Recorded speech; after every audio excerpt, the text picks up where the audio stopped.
राधे राधे। जय श्री कृष्ण। कार्तिक मास महात्म्य कथा का अध्याय 6। नारद जी बोले, जब 2 घड़ी रात बाकी रहे तब तुलसी की मृत्यु का वस्त्र और कलश लेकर जलाशय पर जाए। कार्तिक में जहाँ कहीं भी प्रत्येक जलाशय के जल में स्नान करना चाहिए। गर्म जल की अपेक्षा ठंडे जल में स्नान करने से 10 गुना पुण्य होता है। उससे 100 गुना पुण्य बाहरी कुएं के जल में स्नान करने से होता है। उससे अधिक पुण्य बावड़ी में और उससे भी अधिक पुण्य पोखर में स्नान करने से होता है। उससे 10 गुना झरनों में और उससे भी अधिक पुण्य कार्तिक में नदी स्नान करने से होता है। उससे भी 10 गुना पुण्य वहाँ होता है जहाँ 2 नदियों का संगम हो, और यदि कहीं 3 नदियों का संगम हो तब तो पुण्य की कोई सीमा ही नहीं है। स्नान से पहले भगवान का ध्यान करके स्नानार्थ संकल्प करना चाहिए। फिर तीर्थ में उपस्थित देवताओं को कर्मश, अर्घ्य, आचमनीय आदि देना चाहिए। अर्घ्य मंत्र इस प्रकार है।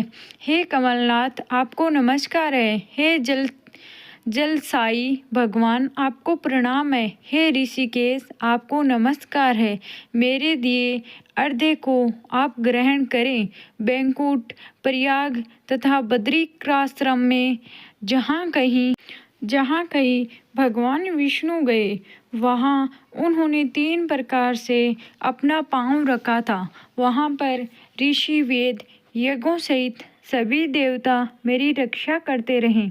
हे जनार्दन, हे दामोदर, हे देवेश, आपको प्रसन्न करने हेतु मैं कार्तिक मास में विधि विधान से ब्रह्म मुहूर्त में स्नान कर रहा हूँ। आपकी कृपा से मेरे सभी पापों का नाश हो। हे प्रभु, कार्तिक मास में व्रत तथा विधि पूर्वक स्नान करने वाला मैं अर्घ्य देता हूँ। आप राधिका सहित ग्रहण करें। हे कृष्ण, हे बलशाली, राक्षसों का संहार करने वाले भगवान, हे पापों का नाश करने वाले कार्तिक मास में प्रतिदिन दिए हुए मेरे इस अर्घ्य द्वारा कार्तिक स्नान का व्रत करने वाला फल मुझे प्राप्त होता। तत्पश्चात विष्णु, शिव तथा सूर्य का ध्यान करके जल में प्रवेश कर नाभि के बराबर जल में खड़े होकर विधि पूर्वक स्नान करना चाहिए। गृहस्थी को तिल और आंवले का चूर्ण लगाकर तथा विधवा स्त्री व यति को तुलसी की जड़ की मिट्टी लगाकर स्नान करना चाहिए।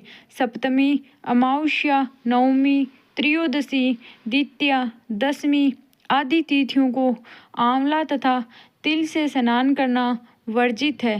स्नान करते हुए निम्न शब्दों का उच्चारण करना चाहिए। जिस भक्ति भाव से भगवान ने देवताओं के कार्य के लिए 3 प्रकार का रूप धारण किया था, वही पापों का नाश करने वाले भगवान विष्णु अपनी कृपा से मुझे पवित्र बनाए।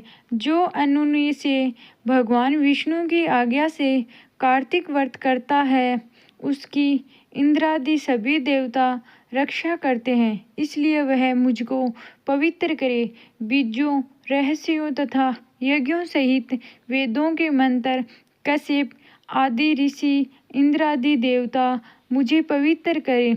अदिति आदि सभी नारियां, यज्ञ, सिद्ध, सर्प और समस्त औषधियों व तीनों लोकों के पहाड़ मुझे पवित्र करें।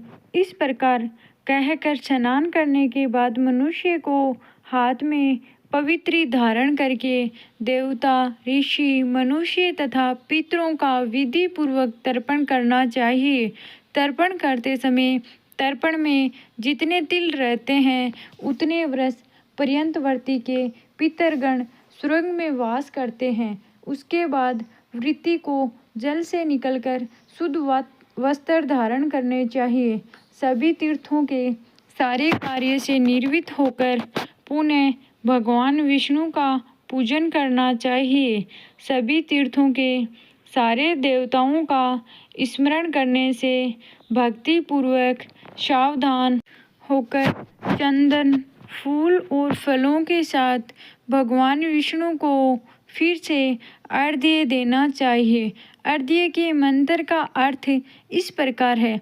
मैंने पवित्र कार्तिक मास में स्नान किया है। हे विष्णु, राधा के साथ आप मेरे दिए अर्घ्य को ग्रहण करें। तत्पश्चात चंदन, फूल और तांबूल आदि से वेद पाठी ब्राह्मणों का श्रद्धापूर्वक पूजन करें और बारंबार नमस्कार करें। ब्राह्मणों के दाएं पांव में तीर्थों का वास होता है। मुंह में वेद और समस्त अंगों में देवताओं का वास होता है। अपने कल्याण की इच्छा रखने वाले मनुष्य को इनका न तो अपमान करना चाहिए और न ही इनका विरोध करना चाहिए। फिर एकाचित्त होकर भगवान विष्णु की प्रिय तुलसी की पूजा करनी चाहिए। उनकी परिक्रमा करके उनको प्रणाम करना चाहिए। हे देवी, हे तुलसी, देवताओं ने ही प्राचीन काल से तुम्हारा निर्माण किया है और ऋषियों ने तुम्हारी पूजा की है। हे विष्णु प्रिया तुलसी, आपको नमस्कार है। आप मेरे समस्त पापों को नष्ट करो।